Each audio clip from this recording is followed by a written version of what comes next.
اللہ رب العزت قرآن مجید میں ارشاد فرماتے ہیں اعوذ باللہ من الشیطان الرجیم وقضى ربك الا تعبدوا الا اياه وبالوالدين احسانا واما يبلغن عندك الكبر احدهما او كلاهما فلا تقل لهما اف ولا تنهرهما وقل لهما قولا كريما واخفض لهما جناح الذل من الرحمة وقل رب ارحمهما كما ربياني صغيرا کہ تمہارے رب نے یہ حکم دیا ہے کہ اس کے سوا کسی کی عبادت نہ کرو اور اپنے والدین کے ساتھ احسان کرو، اور جب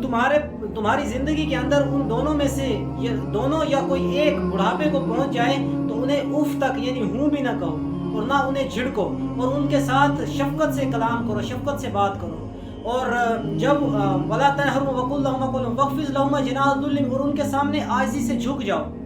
اور ان کے لیے دعا کرو کہ یا اللہ ان پر رحم فرما، ان کے ساتھ رحم والا معاملہ فرما جیسے انہوں نے میری بچپن میں پرورش کی۔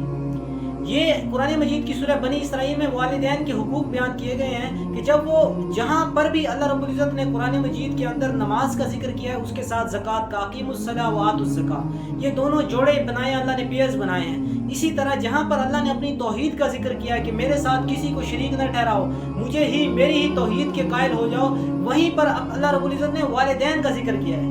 سورہ لقمان میں فرمایا انشکر لی ولی والدیک، کہ میرا بھی شکر ادا کرو اور اپنے والدین کا بھی شکریہ ادا کرو۔ یعنی جہاں جہاں اللہ نے توحید کا ذکر کیا وہاں تقریباً ہر جگہ پر والدین کا حق بھی بیان کیا ہے، یعنی اتنی بڑی فضیلت کی۔ تو فرمایا جب بڑھاپے کو پہنچ جائیں، کیونکہ جوانی کے اندر جب جوان والدین ہوتے ہیں تو کسی کی ضرورت نہیں ہوتی ان کے سامنے بولنے کی، لیکن جب بڑھاپے کو پہنچ جاتے ہیں ان کے اندر ایک طرح سے چڑچڑاپن بھی آ جاتا ہے، اور بڑھاپے کی وجہ سے ظاہری بات ہے عقل بھی کمزور ہو جاتی ہے، تو اولاد پھر جھڑکتی ہے اور ان کی بات غور سے نہیں سنتی۔ تو اللہ رب العزت فرما رہے ہیں کہ جب وہ بڑھاپے کو پہنچ جائیں تو پھر انہیں اف بھی نہ کہو، اور اف کیا ہے کہ